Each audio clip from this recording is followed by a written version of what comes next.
شور تکبیر سے تھر تھراتی زمین. صحابہ جنا جنگل بھی گزرے, جنگل بھی کہ انسان جنے تے آج ہی گزرے این کر کے گڑی بھی کہے کہ آج ہی جنے نعرہ لایا تاجدار ختم نبوت تاجدار ختم نبوت تاجدار ختم نبوت. اور ساڑی زندگیاں کا مقصد کہ مارتا انج بھی جانا ہے, ہم سوئے حشر چلیں گے شاہ ابرار کے ساتھ. لبیک دا نعرہ تھا اس دن مزہ آنا ہے کہ ایک کسی نے گھمانڈے نا اپنی نیکیاں تے وہ باز آ جائے. اس دن تے انبیاء تے رسول بھی کہہ دیں گے نفسی نفسی. اس واسطے اسی تو انہوں غلط راہ نہیں لا رہے.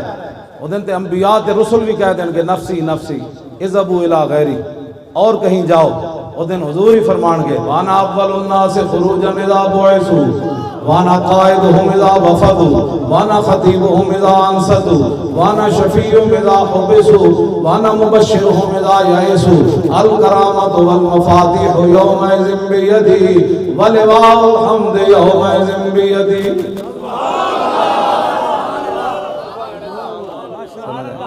حضور فرماتے ہیں سب سے پہلے قبر انور سے میں باہر آؤں. فرمایا جب ساری دنیا اللہ کی بارگاہ میں پیش ہوگی قیادت حضور فرماتے ہیں اس دن میری ہوگی.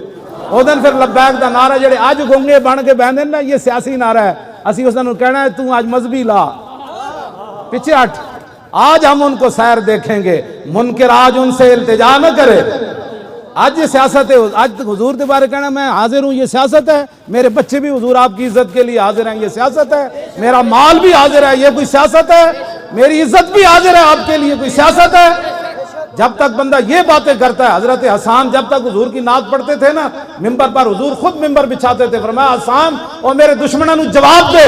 تو میرے آقا و مولا فرمانے سے ان اللہ یؤید حسان بروح القدس ما ینافق او یفاخر عن رسول اللہ. فرمایا جب تک حسان ممبر پر کھڑے ہو کر میرے دشمنوں کا منہ توڑتا رہتا ہے اور میری تعریف بیان کرتا رہتا ہے, اس کی پشت پر جبریل کھڑے رہتے ہیں. یہ جو آپ کام کر رہے ہیں یہ تو ایک عجیب بات ہے. نماز پڑھتے ہوئے جبریل پشت پر نہیں کھڑے ہوتے, روزہ رکھتے ہوئے جبریل پشت پر نہیں کھڑے ہوتے, سمجھا, حج کرتے ہوئے جبریل پشت پر کھڑے نہیں ہوتے. لیکن رسول اللہ کا دفاع کرتے ہوئے جب بندہ کوئی بات کرتا ہے, حضور کے دشمنوں کو جواب دیتا ہے, میرے آقا فرماتے ہیں جبریل اس کی پشت پر کھڑے رہتے ہیں. تو مولا علی کی فرماندے حضور خاتم النبیین سے مور نبوت کتھے آپ دی موجود سی.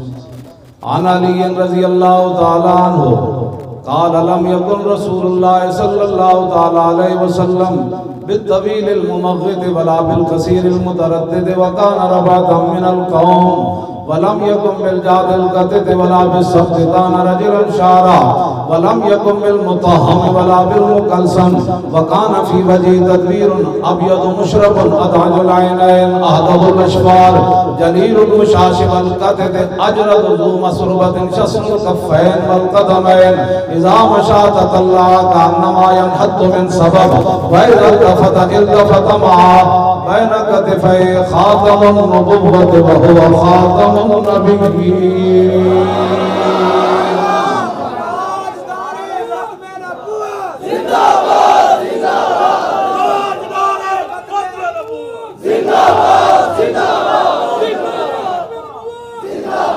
بين كتفي خاتم النبوة وهو خاتم النبيين.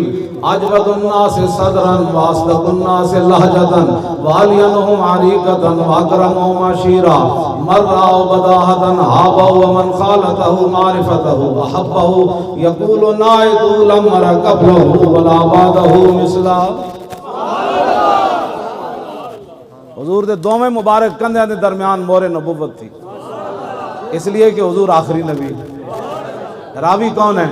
مولا کائنات. مولا کائنات فرماندے ہیں جنہیں دوروں ویکھیا انہیں کہا کون ہیں, جدوں قریب آیا تے پھر کہن تے مجبور ہویا نہ ہو جے کوئی ہویا نہ کوئی ہو سی, نہ کوئی ہویا نہ کوئی ہو سی, میں ہو جے کوئی نہ وے. بس اسی انہاں دیاں شاناں بیان کرنے ہیں. اور یہ بھی کوئی پریشانی اگر کسی تو لاکھ واری ہوئے ذکر چھیڑیے ان کا ہر بات میں, اور چھیڑنا شیطان کا عادت کیجیے.